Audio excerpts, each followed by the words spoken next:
หลังจากที่เฮ็ดโยเกิร์ตสำเร็จแล้วข้อยก็ได้มาแบ่งครึ่งเนาะครึ่งหนึงข้อยก็เอามาเฮ็ดเป็นกรีกโยเกิร์ตอีกครึ่งหนึงก็เป็นโยเกิร์ตธรรมดาข้อยก็เอาไปไว้ตู้เย็นวิธีเฮ็ดกรีกโยเกิร์ตนะแม่นง่ายแฮง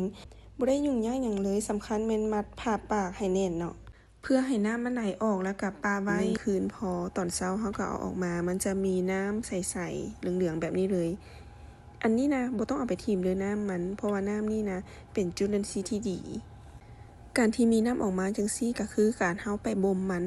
แล้วพวกน้ำตาลนะมันก็จะดึงออกมาจนบ่เหลือหยังเลยแล้วก็กลายเป็นกรีกโยเกิร์ตแบบนี้มันจะออกเป็นแน่นๆเนื้อครีมจะบ่มีน้ำจักหน่อยเลยเนาะถ้าให้เทียบโยเกิร์ตกับกรีกโยเกิร์ตตัวใดดีก็คือกรีกโยเกิร์ตจะดีกว่าโยเกิร์ตเพราะมันได้ลดปริมาณน้ำตาลออกไปหลายน้ำมันน่ะเป็นจุลินทรีย์ที่ดีเนาะข้อยก็จะเอาไปปั่นใส่พวกอะโวคาโดหรือว่าปั่นกับพวกหมักไม้กรีกโยเกิร์ตกินกับน้ำผึ้งนะแม่นเข้ากันดีไผที่กำลังลดน้ำหนักนะแม่นเหมาะแฮงกินเป็นประจำได้เลยแต่อีหยังก็อย่าเนาะบ่ต้องกินหลายเกินไปแต่ต้องกินพอประมาณเด้อบ่แม่นว่าเห็นมันดีแล้วจะกินเป็นถ้วยเนาะเพราะว่ามันก็ยังมีน้ำตาลยังมีแป้งอยู่ในนั้นอยู่แต่สูตรนี้ข้อยเฮ็ดเป็นนมรสจืดน้ำตาลน้อย